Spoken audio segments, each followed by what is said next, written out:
Some of the greatest achievements of early human civilization have long been swallowed by the silent passage of time. Their once vibrant legacies obscured beneath layers of dust, forgotten ruins, and the slow erosion of memory.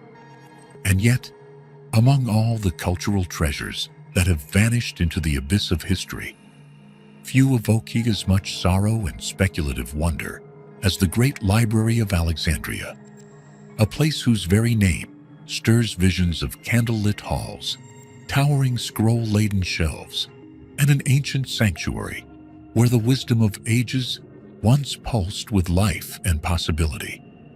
This was not merely a library in the modern sense of the word. It was, by every known account, the most ambitious and awe-inspiring repository of human thought ever conceived in the ancient world. A sacred institution where history, philosophy, medicine, astronomy, mathematics, and the still uncharted mysteries of the cosmos were gathered, translated, studied, and preserved with almost religious devotion. It is believed that the Library of Alexandria contained hundreds of thousands of scrolls, texts drawn from Egypt, Greece, Mesopotamia, India, and distant corners of the known world, many of which may have carried insights so profound, so far ahead of their time, that their loss may have forever altered the trajectory of our shared human story. And yet, despite its legendary status and unparalleled scope, not a single scroll, nor even a recognizable fragment, has survived to the present day. All of it, every word, every idea, every voice, has been lost, consumed by fire, shattered by conflict, neglected by rulers, or simply surrendered to the slow decay that comes when knowledge is no longer protected. This raises questions that echo through the centuries. How could such a monumental center of learning be allowed to vanish? And more hauntingly still, what exactly did we lose when it did? The origins of this unparalleled institution trace back to the early 3rd century BCE, during the reign of the Ptolemaic dynasty in Egypt. Following the death of Alexander the Great, his general, Ptolemy III, established control over Egypt and chose the city of Alexandria, named in honor of his former commander, as the new seat of cultural and political power. But Ptolemy's ambitions, and those of his son, Ptolemy II Philadelphus, extended beyond military dominance or civic grandeur. Their vision was grander, more enduring. They sought to transform Alexandria into the intellectual epicenter of the ancient world.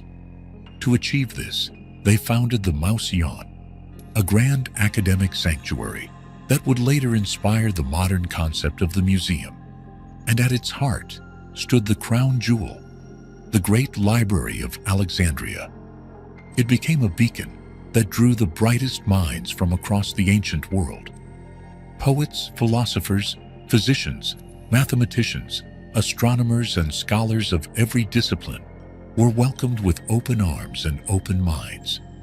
Their works, their languages, their ideas, no matter how foreign, were embraced, copied, studied, and preserved. Ships entering Alexandria's bustling harbor were routinely searched for written documents. These were promptly copied by expert scribes, with the originals often kept in the library's growing vaults, while faithful reproductions were returned to their owners.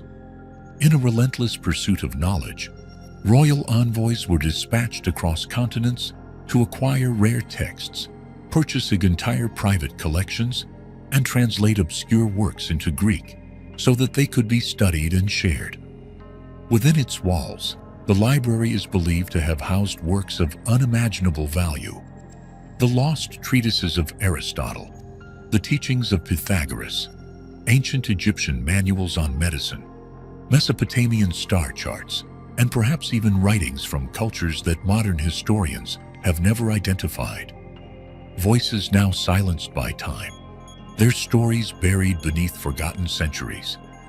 And yet, for all its splendor and idealism, the library's end remains shrouded in uncertainty.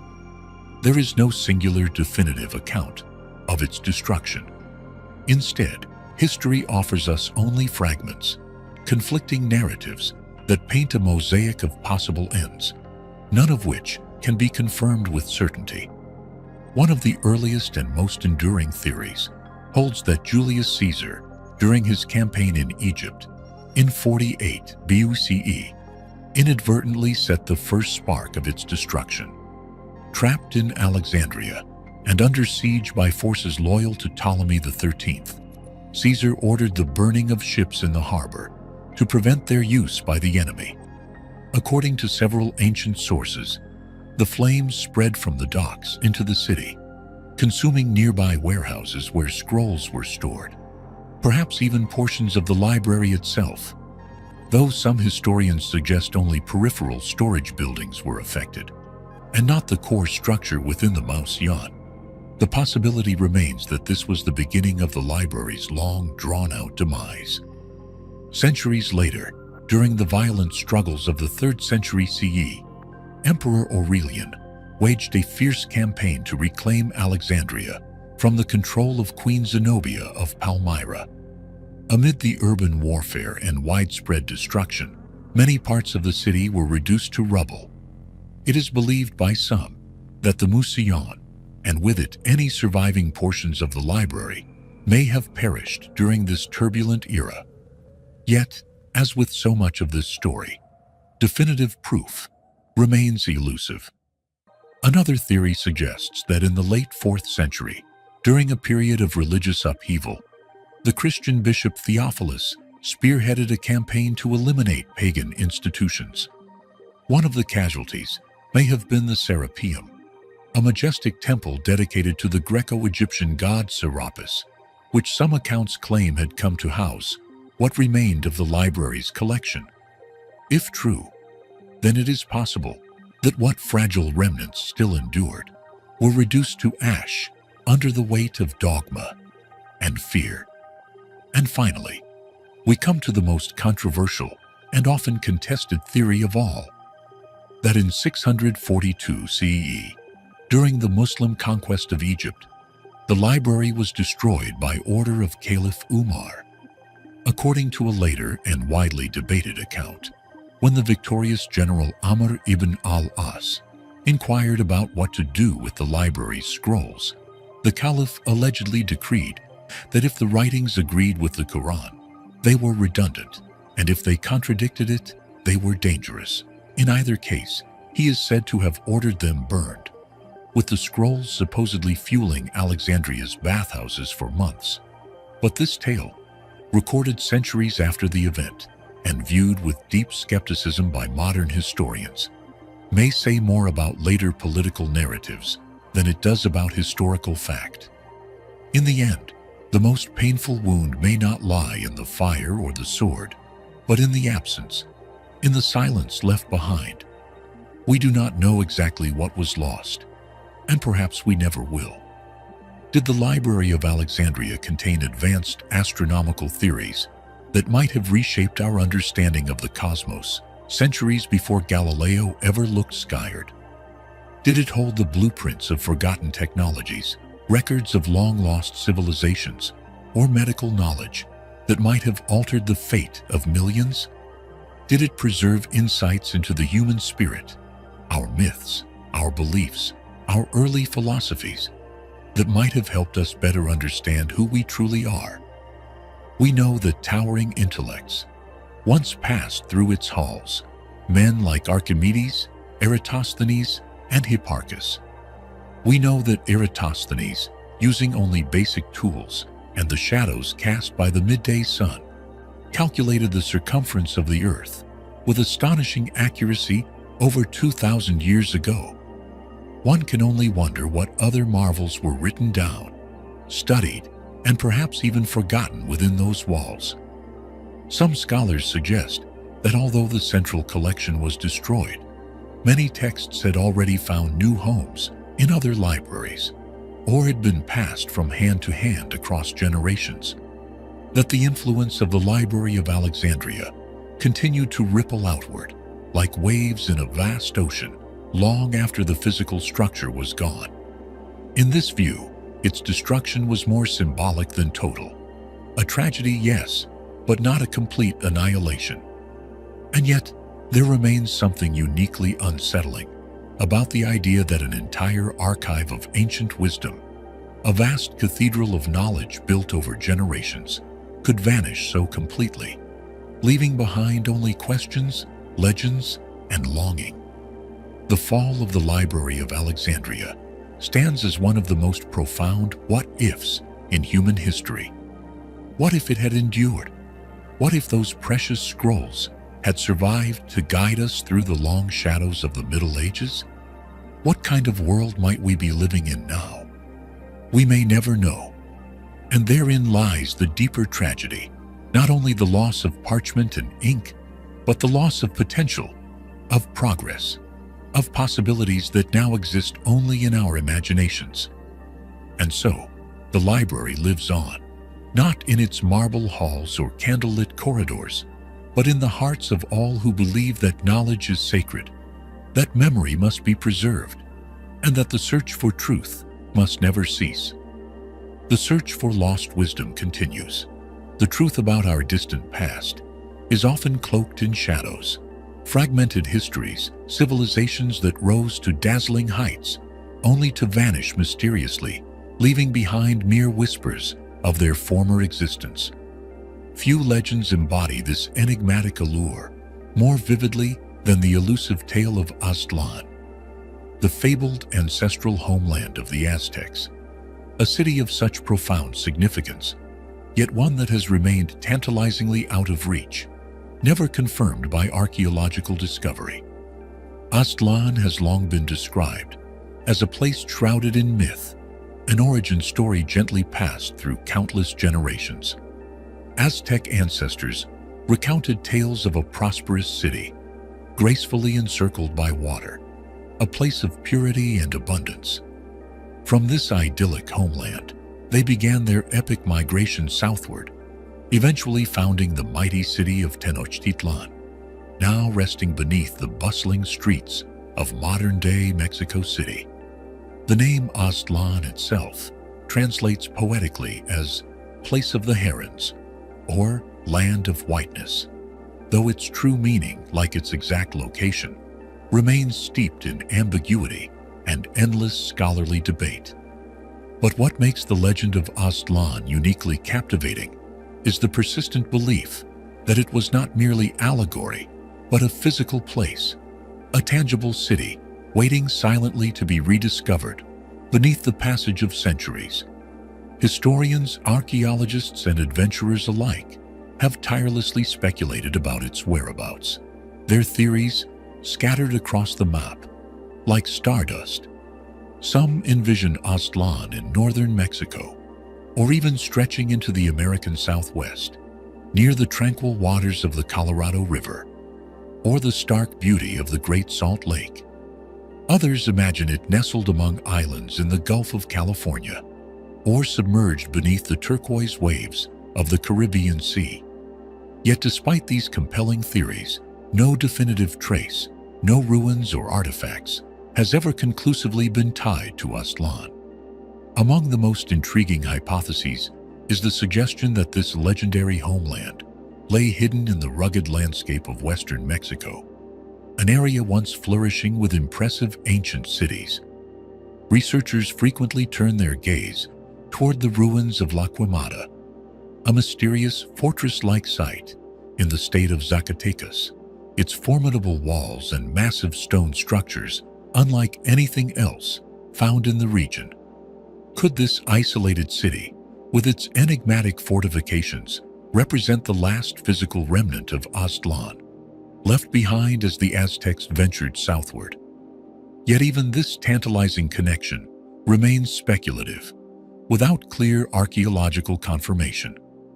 Others propose that Aztlan was not a single city, but rather a broader cultural nexus, a confederation of tribes sharing a common homeland before scattering across distant lands. The ancient Hohokam civilization, renowned for their sophisticated canal systems in present-day Arizona, has been tentatively linked to this possibility. Their advanced irrigation networks and sudden decline echo the mysterious disappearances of other lost cultures, leading some to wonder whether remnants of Aztlan's people might have migrated here before quietly fading from historical memory. Then, of course, there is the haunting possibility that Aztlan lies beneath the ocean, lost to rising seas over countless millennia. Much like Europe's sunken Doggerland or the mysterious submerged structures discovered off the coast of Cuba, perhaps Aztlan suffered a similar fate. If it were indeed an island civilization, evidence of its grandeur could now lie quietly beneath layers of sediment, hidden deep on the ocean floor, awaiting rediscovery by some future explorer. Intriguingly, parallels have even been drawn between the legend of Aztlan and the fabled Atlantis, both civilizations described as remarkably advanced, both mysteriously erased from history. Though no direct link exists, the echoes between these tales inspire tantalizing possibilities, fueling theories of an ancient global network of advanced cultures lost to the ravages of time. Yet mainstream archaeology remains cautious, with no conclusive proof to substantiate these extraordinary claims. Some even suggest that the Aztecs themselves may have intentionally obscured the true location of their ancestral homeland, either as a sacred secret or as a symbolic narrative, to strengthen their emerging identity within the Valley of Mexico. Origin myths often weave historical events with symbolic allegory, blurring the boundaries between myth and reality. Ultimately, whether Aztlan was a physical city or merely a powerful symbolic vision, its legend endures, captivating the imagination and urging us to look deeper into the gaps and silences of our historical understanding. The search for Aztlan is far more than a quest for a lost city. It's an exploration of human migration, evolution, and the enigmatic disappearance of entire peoples. It serves as a poignant reminder that history, no matter how detailed, is forever incomplete, forever filled with secrets, patiently waiting to be uncovered beneath the surface.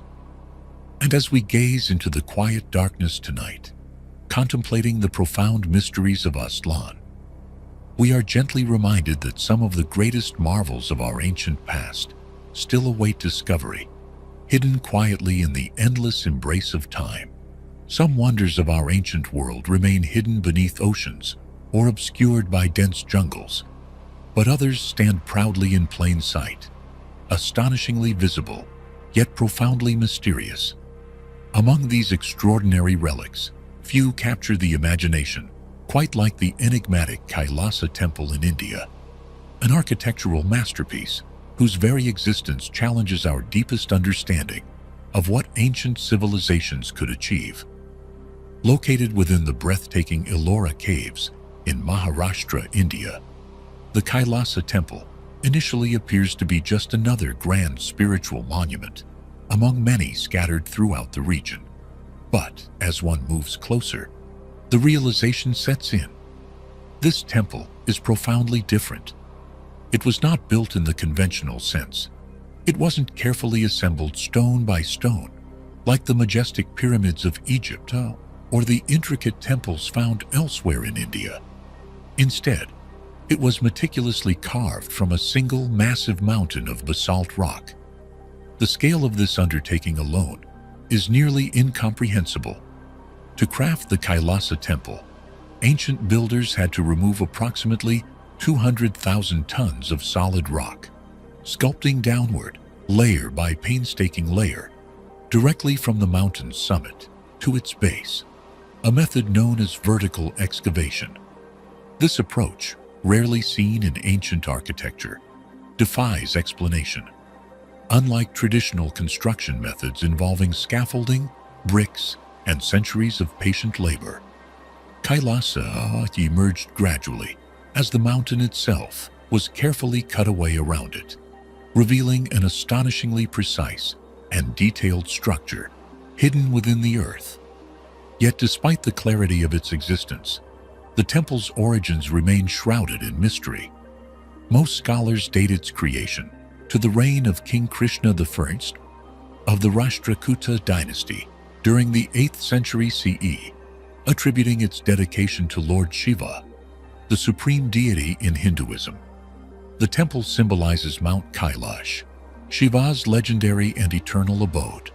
Yet, strangely, no records survive, detailing exactly how such a monumental feat was accomplished or who possessed the vision and engineering prowess to realize such an ambitious design. Theories attempting to unravel this ancient enigma span the practical to the fantastical. Many historians believe that skilled artisans wielding simple chisels and hammers carved out the temple over decades, carefully shaping the intricate pillars, grand staircases, and delicate sculptures that adorn its interior.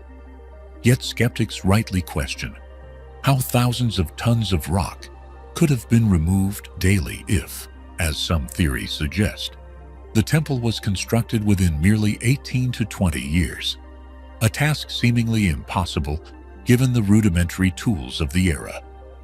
Alternative theories have thus emerged, proposing that perhaps forgotten knowledge or sophisticated technology, now lost to time, was involved. Some suggest Kailasa might be far older than currently believed, its true origins obscured, later conveniently attributed to a known dynasty. Even more controversial are claims that the temple may be evidence of an advanced civilization in ancient India, possessing engineering capabilities rivaling or surpassing those of ancient Egypt or Machu Picchu. Its precise symmetry, impossibly smooth walls, and intricately detailed carvings seem to defy the capabilities of the era as we understand them. But why build in such an unconventional and challenging manner? Many temples across India were constructed using traditional, practical methods. What compelled the builders of Kailasa to undertake the seemingly impossible task of carving an entire temple from a single rock? Some scholars argue the answer lies in profound religious symbolism. In Hindu mythology, Mount Kailash represents eternal stability, an immovable spiritual anchor.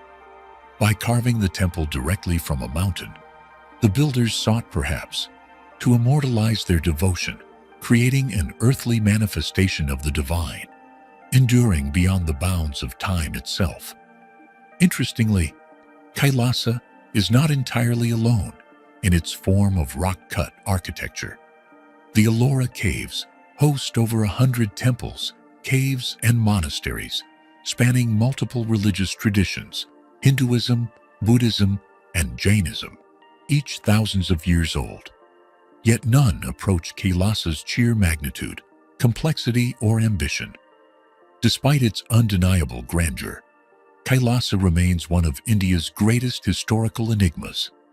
How was such a colossal temple completed with incredible precision in such a short span? Why does no detailed record of its construction exist? And why does it stand solitary in technique and vision? For now, the Kailasa temple continues to inspire wonder, debate, and awe, an enduring symbol of human ambition and ingenuity, and a gentle yet profound reminder of how much about our ancient past still remains hidden, quietly awaiting rediscovery in the shadows of time.